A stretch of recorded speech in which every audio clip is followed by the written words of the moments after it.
Exodus, Exile and Redemption. Section 2. Knowing Hashem.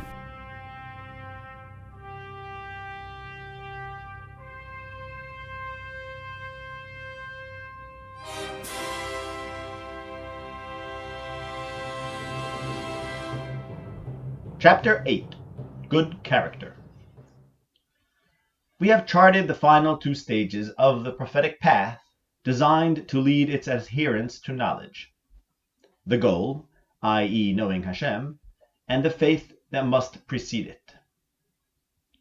Faith, too, requires a foundation.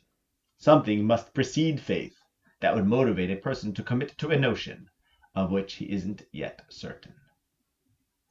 What causes a person to have faith? To believe firmly in a goodness that he doesn't know? Or, in other words, what is the motive for assuming the universe is good? The movement toward faith must begin from within. Something in one's own soul must stir an individual to faith, and that, as we shall see, is excellence of character. Hosea taught of this stage of the spiritual process in the same passage in which he taught of the final two stages of the path. Quote, "And I will betroth you to me in righteousness and in justice and in kindness and in mercy. And I will betroth you to me in faithfulness, and you shall know Hashem." Hosea 2:22-23. The qualities of righteousness, justice, kindness, and mercy are the prerequisites to faith. In order to have faith in a notion of goodness, one must have a sense of its rules. The reason for this is clear. A vague impression of goodness would not inspire in its holder the conviction that the goodness he or she senses is fundamental to reality, an essential rule of being. The lawless goodness of the immoral man can never lead to faith. For a person to have faith, he must sense a goodness that follows rules and has a moral reason. That moral reason will serve as an imperative in which to believe and a guiding light for what to seek. A person who strongly senses the world's inherent, well-defined goodness would commit to this belief. They would dedicate themselves to finding and experiencing the perceived goodness. This, in essence, is what we call faith. Who is most likely to have this strong sense? The person of good character.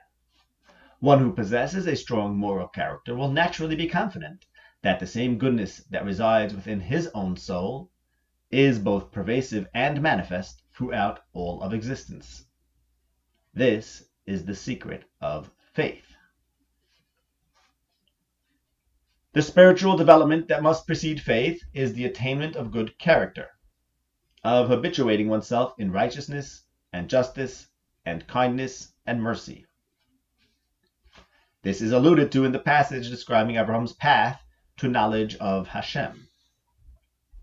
Abraham was offered knowledge when Hashem introduced himself by name, saying, quote, "I am Hashem," Genesis 15:7.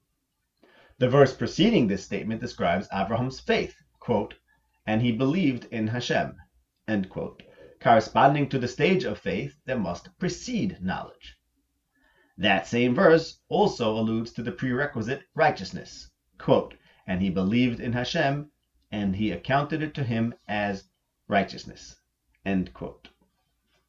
However, the verse's pronouns create ambiguity. It could mean that Abraham accounted Hashem's promise as righteousness to Hashem, and it could also mean that Hashem accounted Abraham's faith as righteousness to Abraham. Is it he, uppercase, accounted it to him, lowercase, or he, lowercase, accounted it to him, uppercase? But as per the above, the two notions are actually interconnected. Abraham believed in the righteousness of Hashem, and thus he had the conviction necessary to seek and find knowledge founded upon a concrete and specific faith. Why did Abraham believe in Hashem's righteousness? Because Abraham was righteous himself, and he extrapolated his own righteousness outward. In this verse, recounting the covenant between Hashem and Abraham, righteousness is mentioned once again. Quote, You found his heart faithful before you, and you made the covenant with him to give to his descendants the land of the Canaanites, the Hittites. You kept your word because you are righteous. Nehemiah 9:8. The word of Hashem is fulfilled through those who recognize it as righteous, through the men of faith, who eventually achieve knowledge on the strength of a faith that is rooted in their own righteousness. The word of Hashem is the tantalizing promise of his self-introduction to humanity. I am Hashem. The possibility for man to realize that promise and attain knowledge is actualized through the righteous man who discovers the righteous God.